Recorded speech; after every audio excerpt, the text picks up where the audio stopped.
UN 영어놀이 Boris Johnson did MPs pierce the ex-PM's armour.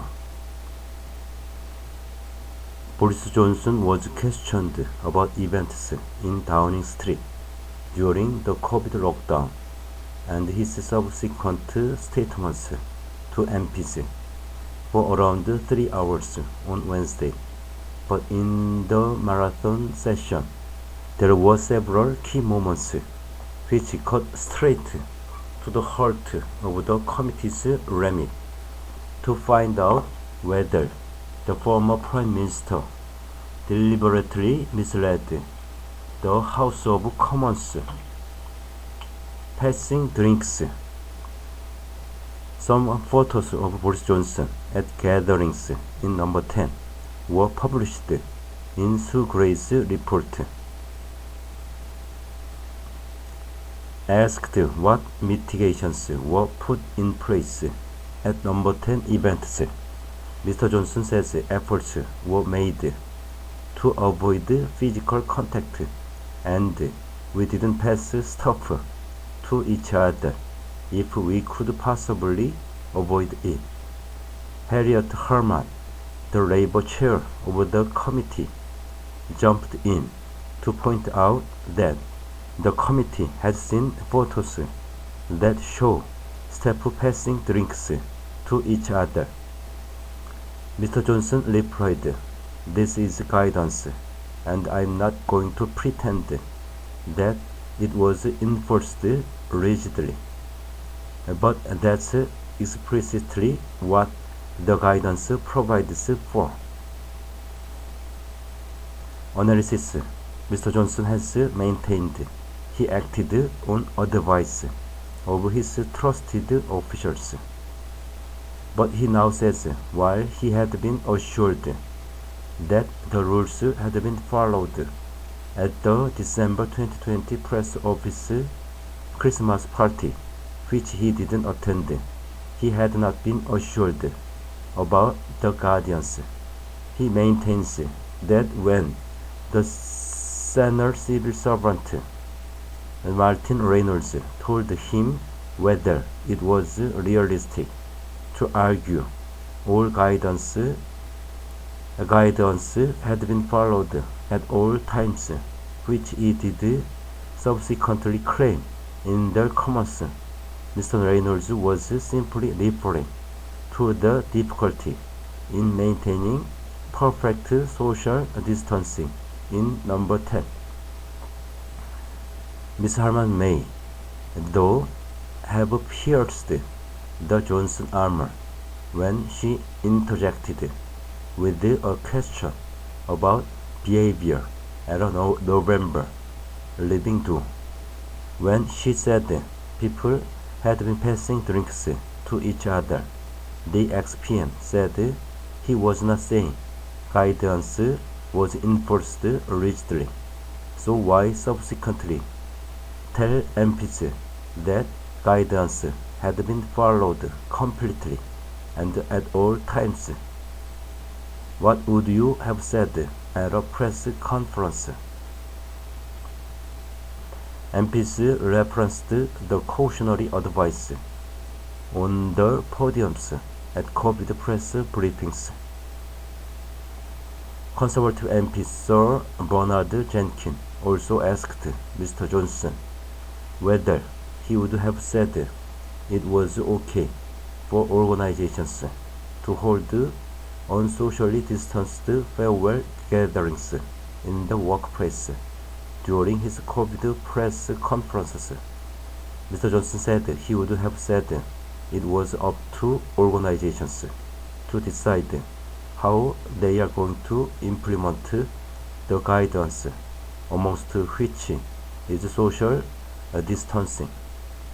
He says the guidance allowed them to have mitigations in place where they can't do social distancing perfectly, and there were plenty of mitigations inside number 10.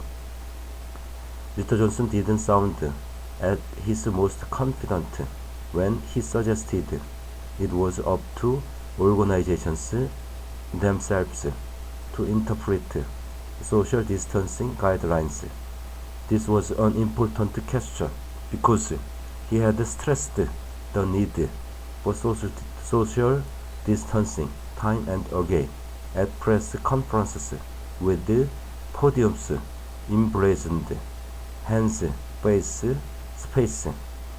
So the committee wants to establish that it would have been obvious to Mr. Johnson that two living dues in November 2020 may have been in breach, and therefore that he may have known he was misleading the Commons when he said guidance had been followed completely. Sir Bernard points out that the guidance didn't say people could have thank you parties and invite who you like. Slipped my mind.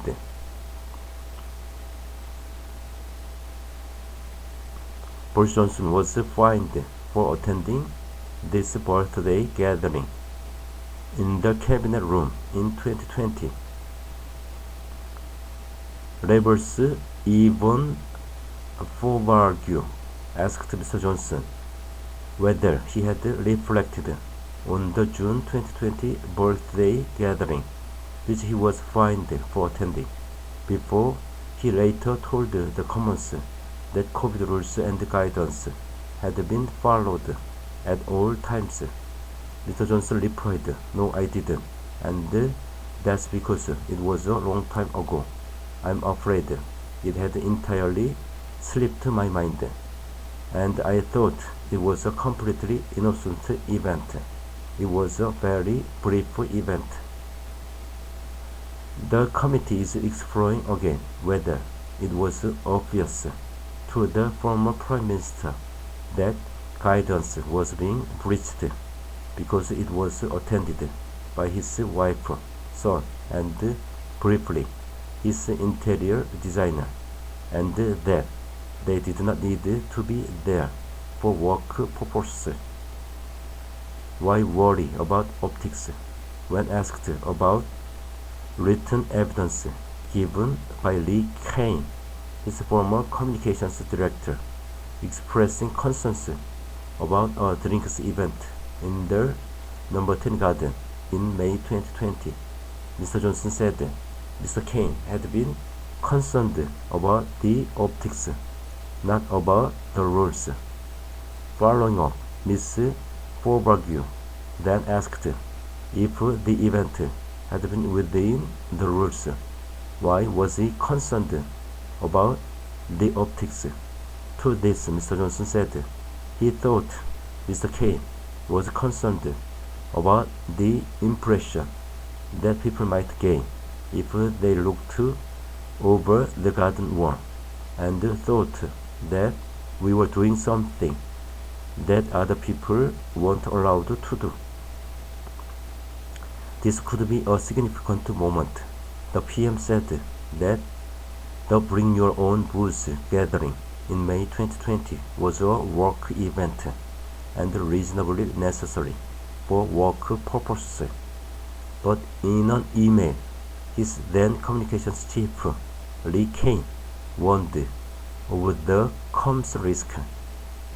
The then PM told the committee that's because people might have thought they were doing something other people weren't allowed to do.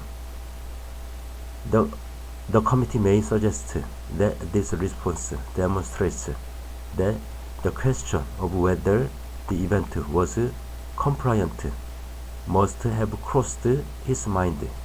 Mr. Johnson's defense was that the senior civil servant who instigated it, Martin Reynolds, believed it to be within the rules. This is the event that Dominic Cummings maintains he warned the PM about, but Mr. Johnson has described his former top advisor as discredited. "You didn't say it at the time," Mr. Johnson described the measures he was said were in place to mitigate the risk of COVID in Downing Street. including sanitizers, keeping windows open, holding meetings on Zoom, perspex screens between desks, and limits on the number of people in rooms. He added that regular testing helped mitigate the difficulties we had in maintaining perfect social distancing. In a terse rejoinder, Sir Bernard replied, "I'm bound to say that if you said all that at the time to the House of Commons, we probably wouldn't be sitting here, but you didn't." This was a crucial point from Sir Bernard. The committee is examining whether the then PM misled the Commons and whether that was inadvertent, reckless, or intentional. Mr. Johnson explained why it was difficult to maintain perfect social distancing in Downing Street. But why then did he tell MPs that COVID guidance was followed completely and at all times? He had not sought to explain to the Commons the constraints of working in number 10. Those constraints may have been understandable, but that is not what he said when challenged on breaches of guidance in Parliament.